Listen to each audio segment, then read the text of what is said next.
Hello aspirants, welcome back to VM classes. आज हम आपके लिए लेके आए हैं जितनी भी थेरीज़ हैं ह्यूमन डेवलपमेंट एंड बिहेवियर की, जो आपके एग्ज़ाम पॉइंट ऑफ व्यू से बहुत इम्पॉर्टेंट है और यहाँ से हर बार क्वेश्चन पुट किए जाते हैं। मैंने पूरे एनालिसिस करके पूरे एग्ज़ाम्स के जो भी हुए हैं आपके कंडक्ट अभी तक, वहाँ से फाइंड आउट करके जहाँ से भी जो भी क्वेश्चन जिस थेरी से पूछा जाता है, मैंने वो सारी थेरीज़ इंक्लूड की हैं आपके लिए इस लेक्चर में। तो ये थेरीज़ जो है ह्यूमन डेवलपमेंट एंड बिहेवियर्स की रहने वाली हैं, जहाँ पे जो आपका यूनिट 7 है, जहाँ पे आपका पर्टिकुलरली ह्यूमन डेवलपमेंट का सिलेबस रहता है। तो मैक्सिमम आपकी 30 to 35 थेरीज़ ऐसी हैं जहाँ से हर बार क्वेश्चन पूछे जाते हैं। तो चलिए आज हम स्टार्ट करते हैं आज का लेक्चर और मैं आपको बताऊँगी कहाँ से कौन सी थेरीज़ पूछी जाती हैं। तो चलिए स्टार्ट करते हैं। जैसे कि आपको पता है, ये particularly channel home science students के लिए है जो कि एकेडमिक और कॉम्पिटिटिव एग्ज़ाम्स की प्रिपरेशन करते हैं। तो इस यूट्यूब चैनल पे आपको जो है वीएम क्लासेस पे आपको हर तरह के एग्ज़ाम्स के लिए प्रिपेयर कराया जाएगा। आपको प्रीवियस ईयर क्वेश्चंस जो हैं उसकी सीरीज़ ऑलरेडी स्टार्टेड है हमारे चैनल पे। वहाँ पे आपको previous year question with explanation solve कराए जाते हैं। वहाँ वो कहाँ से कौन से यूनिट से हैं, कहाँ से पूछे जाते हैं, वो भी मैं आपको साथ साथ में बताती हूँ।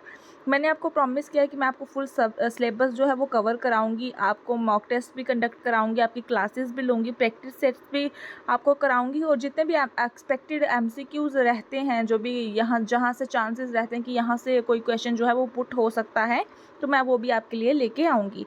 तो चलिए आज स्टार्ट करते हैं आज की क्लास, जहाँ मैं आपको बताऊँगी कि कौन कौन से थेरीज़ जो हैं वो आपके एग्ज़ाम पॉइंट ऑफ व्यू से इम्पॉर्टेंट हैं और वहाँ से क्वेश्चन पुट किए जाते हैं। इस लेक्चर में मैं आज आपको सिर्फ थेरीज़ बताऊंगी और फिर वन बाय वन कर करके हम ये सारी थेरीज़ भी कंप्लीट करेंगे। और ये जितनी भी थेरीज़ हैं वो मैंने पूरे एक ऑथेंटिक सोर्स से ली हैं, जो लाइफ स्पैन डेवलपमेंट बुक है आपकी जॉन डब्ल्यू सेंट्रॉक की, और भी मैंने बहुत सारी बुक्स जो हैं इसमें इंक्लूड की हैं, वहाँ से जो है सोर्स लिया हुआ है। तो ये सोर्स पूरा प्रॉपर ऑथेंटिक रहने वाला है, ठीक है। और मैं बताऊँगी कि यहाँ से कौन कौन से क्वेश्चन भी पूछे जाते हैं। तो सबसे पहले आपकी फ्रॉइड की साइको एनालिटिक और साइकोसेक्सुअल थ्योरी जो है वहाँ से क्वेश्चन पूछते हैं, जहाँ पे आपके psychoanalytic theory id, ego, super ego और इसकी आगे फर्दर 5 स्टेजेस रहती हैं। ये सारी थ्योरीज मैं अभी मैं आपको जो है ये सिर्फ आपको ओवरव्यू दे रही हूँ कि यहाँ से क्वेश्चन पूछे जाते हैं। फिर वन बाय वन करके हम ये सारी की सारी जितनी भी थ्योरीज रहने वाली 30-35 सारी कंप्लीट करेंगे, ठीक है।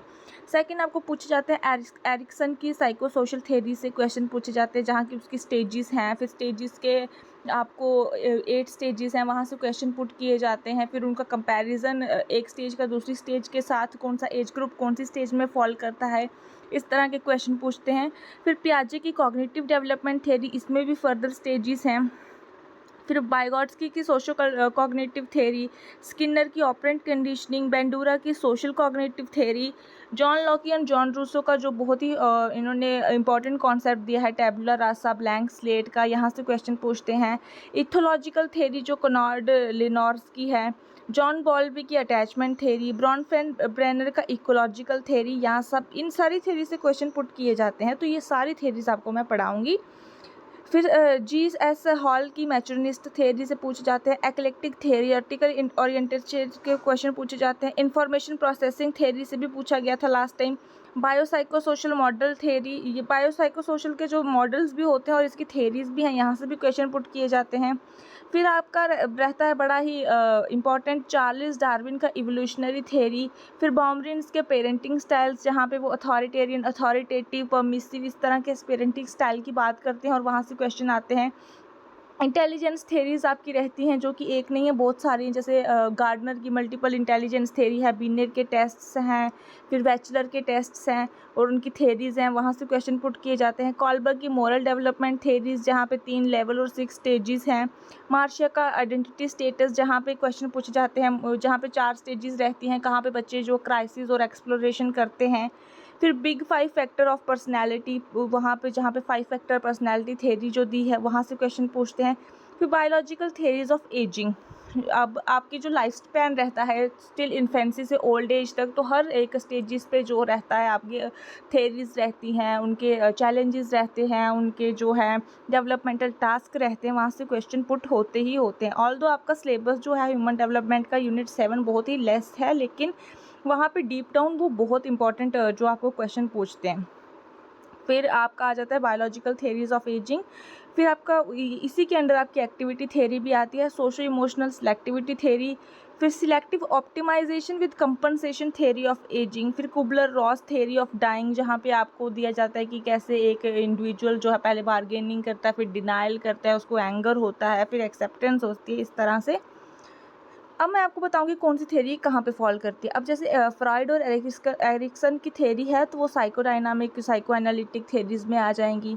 बिहेवियरल थेरीज में आपकी पेवलॉव की क्लासिकल कंडीशनिंग, वॉटसन की फेयर कंडीशनिंग, स्किनर्स की ऑपरेंट कंडीशनिंग, बंडूरा की सोशल लर्निंग थेरी और एक्सपेक्टेंसी वैल्यू थेरीज आ जाती हैं। फिर कॉग्निटिव थेरीज में आपकी पियाजे का आ जाता है और बाइगॉट्स्काई का आ जाता है, और इन्फॉर्मेशन प्रोसेसिंग आपकी कॉग्निटिव थेरीज में आती है। ह्यूमैनिटिक्स थेरी में आपकी मैस्लो की hierarchy of needs very important. Evolutionary theories में आपकी चार्ल्स डार्विन की। एडल्टहुड थेरीज जो भी रहती हैं आपकी Levinson seasons of man's life by Daniel Levinson, यहाँ पे 6-7 स्टेजेस रहती हैं। वहाँ पे क्वेश्चन पूछे जाते हैं, वहाँ को उनको स्टेजेस को अरेंज करने के क्वेश्चन भी पूछे जाते हैं। और वेलियंट की थेरी ऑफ एडल्ट डेवलपमेंट, न्यूगर्टन्स की थेरी और केगन्स की थेरी, ये यहाँ सबसे क्वेश्चन पूछे गए हैं। मैंने पूरा प्रॉपर एग्जाम्स का आपके जो भी हुए हैं आप तक, उन सबको एनालिसिस करके वो थेरीज पुट यहाँ पे की हैं कि यहाँ से क्वेश्चन पूछे जाते हैं। थेरीज ऑफ एजिंग में आपकी आ जाती हैं प्रोग्राम्ड थेरीज के अंदर, programmed longevity, endocrine theory, immunological theory. Although इनकी एक्सप्लेनेशन ज़्यादा नहीं रहने वाली, ये टर्म्स से ही समझ में आ जाएगा कि हाँ इम्यूनोलॉजिकल थेरी है तो मतलब इम्यून सिस्टम में चेंजेस आती होंगी एजिंग के टाइम पे, तो इस वजह से ये थेरी। डैमेज और एरर थेरी, जहाँ पे free radical theory, error theory, the cross linking theory, neuro endocrine theory, decline theory, membrane theory of ageing, metabolic theory of ageing, DNA related theories रहती हैं, डिसएंगेजमेंट रहती है कि कैसे एक एजिंग के टाइम पे जो है इंडिविजुअल के जो एक्टिविटीज़ नहीं कर पाता है और वो एक्टिविटी से डिसएंगेज हो जाता है। एक्टिविटी थेरीज में ये आ जाता है कि प्रॉपर एक्टिविटी नहीं कर पाते हैं। तो जितनी भी ये थेरीज़ हैं अभी तक मैंने आपको कराई हैं, मैंने आपको बोला ये एक्चुअली में 30 to 35 थेरीज़ रहने वाली हैं। तो ये सारी थेरी 1 बाय 1 करके मैं आपको कवर कराऊंगी। तो आपको अगर लगता है कि यहाँ पे कवर हो जाएंगी तो आप इस चैनल को सब्सक्राइब कीजिए और शेयर भी कीजिए। तो अभी तो इतना ही सिर्फ ओवरव्यू रहा है आपका कि मैं ये वाली सारी थेरीज़ कवर कराऊंगी और ये थेरी हैं। तो आपसे रिक्वेस्ट है कि इस चैनल को शेयर करें और जितना हो सके उतना सब्सक्राइब करें, तो ताकि आपको और आपके फ्रेंड्स को इसका बेनिफिट हो सके। तो ठीक है, नेक्स्ट लेक्चर में मैं आपके लिए लेके आऊँगी फ्रॉइड और एरिक्सन का साइकोएनालिटिक थेरी। तो बाद में एक एक करके दो करके हम ये सारी थेरीज कवर कर लेंगे, तो आपको इनसे बहुत बेनिफिट जो है वो मिलने वाला है। Okay friends, thank you so much. तो आप चैनल को लाइक कीजिए और सब्सक्राइब कीजिए और शेयर भी ज़रूर कीजिए। Thank you so much.